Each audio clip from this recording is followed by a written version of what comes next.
കുറച്ചു വർഷം മുമ്പ് സ്വാമി ശിവാനന്ദ ദുബായിൽ യാത്ര ചെയ്തപ്പോൾ അദ്ദേഹത്തിന്റെ പാസ്പോർട്ട് കണ്ട് വിമാനത്താവളത്തിലെ അധികാരികൾ അത്ഭുതപ്പെട്ടുപോയി. അദ്ദേഹത്തിന്റെ ജനിച്ച വർഷം 1896 ആയിരുന്നു. ഈ വയസ്സിലും ഇത്ര ആരോഗ്യമുള്ള ഒരാളെ കണ്ടപ്പോൾ അവർ അത്ഭുതപ്പെട്ടുപോയി. 129 വർഷം പൂർണ്ണ ആരോഗ്യവാനായി ജീവിച്ച സ്വാമി ശിവാനന്ദ ഇന്നലെ സമാധിയായി. 2022 അദ്ദേഹത്തെ പത്മശ്രീ പുരസ്കാരം നൽകി ഭാരതം ആദരിച്ചിരുന്നു.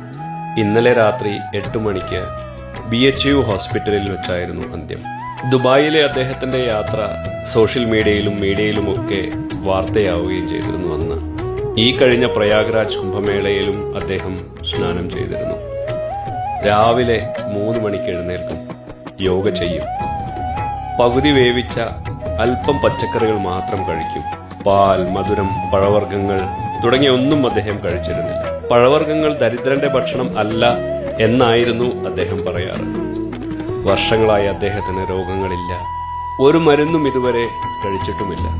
അദ്ദേഹം അനാഥനായിരുന്നു.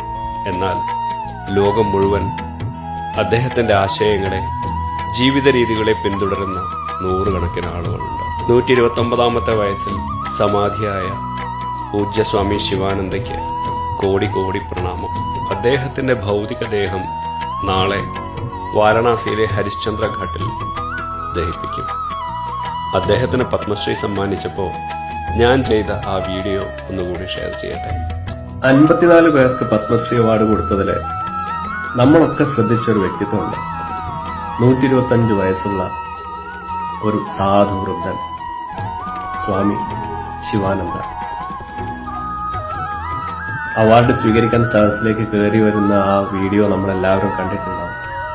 അദ്ദേഹത്തിന് ഈ ജനാധിപത്യത്തോടുള്ള ബഹുമാനം എന്തുമാത്രമാണെന്ന് അത് കാണുമ്പോൾ നമുക്ക് മനസ്സിലാവും.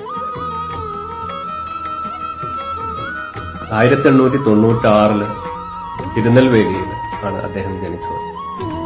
6 വയസ്സുള്ളപ്പോൾ തന്നെ അദ്ദേഹത്തിന്റെ കുടുംബാംഗങ്ങൾ മുഴുവൻ മരണപ്പെട്ടു.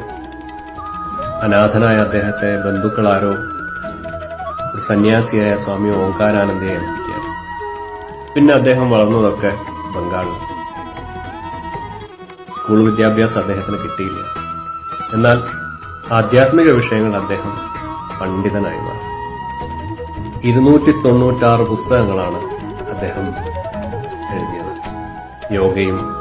യോഗയിലെ സാധാരണ ആസനങ്ങൾ മുതൽ ആധ്യാത്മികതയുടെ ഏറ്റവും ഉന്നതിയിൽ നിൽക്കുന്ന ഫിലോസഫി വരെ അദ്ദേഹം പുസ്തകങ്ങൾ എഴുതിയിട്ടുണ്ട്. സ്കൂളിൽ പോകാൻ അദ്ദേഹത്തിന് ഭാഗ്യം ഉണ്ടായില്ല. എന്നാലും അതിമനോഹരമായി അദ്ദേഹം ഇംഗ്ലീഷ് സംസാരിക്കുന്നത് കേൾക്കുമ്പോൾ ഒരു സംഗീതം കേൾക്കുന്ന സുഖം ഉണ്ടാവും. 34 രാഷ്ട്രങ്ങളിൽ അദ്ദേഹം പ്രഭാഷണങ്ങൾ നടത്തിയിട്ടുണ്ട്. കഴിഞ്ഞ 50 വർഷമായി പുരിയില് കുഷ്ഠരോഗികളെ സേവിച്ചുകൊണ്ട് കഴിയുകയാണ് അദ്ദേഹം. എന്താണ് ജീവിതത്തിന്റെ രഹസ്യമെന്ന് ഒരു TV അവതാരകൻ അദ്ദേഹത്തോട് ചോദിച്ചപ്പോൾ പുഞ്ചിരിച്ചുകൊണ്ട് പറയുന്ന ഒരു മറുപടി ഉണ്ട്. No desire, no disease, no depression. Shivananda Baba not only the oldest man but happiest man living in the world. ആഗ്രഹങ്ങളില്ല, രോഗങ്ങളില്ല, വിഷാദങ്ങളില്ല. ശിവാനന്ദ ബാബ ഏറ്റവും പ്രായം കൂടിയ മനുഷ്യൻ മാത്രമല്ല, ഏറ്റവും സന്തോഷവാനായ മനുഷ്യൻ. Iron 1, 2, 3. If you live a well-disciplined life, well-regulated life, then you will be sick and you will enjoy long life. Naturally, everybody can.